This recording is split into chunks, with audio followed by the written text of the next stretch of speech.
बलगवडे गावातील गायरान क्षेत्रातील सौर प्रकल्पासाठी सुरू असलेल्या मोठ्या वृक्षतोडी विरोधात व प्रकल्प रद्द करण्याच्या मागणीसाठी ग्रामस्थांनी सुरू केलेल्या आमरण उपोषणाला माजी खासदार संजय काका पाटील यांनी भेट देऊन जाहीर पाठिंबा दिला। यावेळी काका म्हणाले की पर्यावरण, गायरान जमीन, गावाच्या एकूण हितासाठी ग्रामस्थांची भूमिका पूर्णपणे न्याय्य आहे। गावकऱ्यांच्या हक्कासाठी या संघर्षात मी ठामपणे तुमच्या पाठीशी उभा आहे। या पाठिंब्यामुळे उपोषणकर्त्यांमध्ये नवी ऊर्जा निर्माण झाली असून प्रशासनावर दबाव वाढण्याची शक्यता आहे। प्रकल्पासाठी हजारो वृक्षांची तोडणी सुरू आहे। यामुळे पर्यावरणास व जनावरांच्या चाऱ्यांचा व तरुणाच्या खेळाच्या जागेचा व लावलेल्या झाडांच्या नुकसानीचा प्रश्न गंभीर बनला आहे।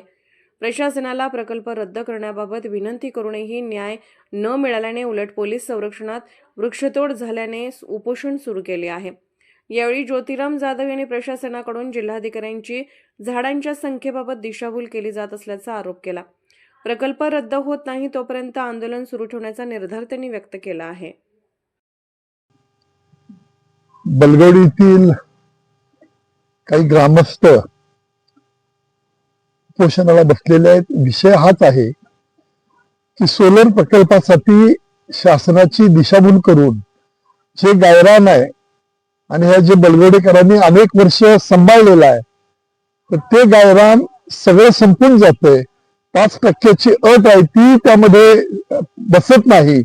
नियमाच्या बाहेर जाऊन जिथे झाडं आहेत आणि जवळजवळ 12,700 झाडं या ठिकाणी आहेत आणि 500चा रिपोर्ट दिला होता। काही झाडं तोडली। 3 दिवसापूर्वी मी या ठिकाणी येऊन या मंडळींना भेटून गेलो होतो, तिथे पाहणी केली होती। आज आम्ही कलेक्टर साहेबांना भेटतोय आणि हा विषय ग्रामस्थांच्या दृष्टिकोनातून कायमचा हा जो तिथं सौर ऊर्जेचा प्रकल्प करावा लागलेत तो बाहेर कुठेतरी शिफ्ट करावा किंवा ती झाडं आणि क्रीडांगण सोडून बाजूला असलेल्या जागेमध्ये सुद्धा जाण्यासाठी ग्रामस्थांचा विरोध नाही।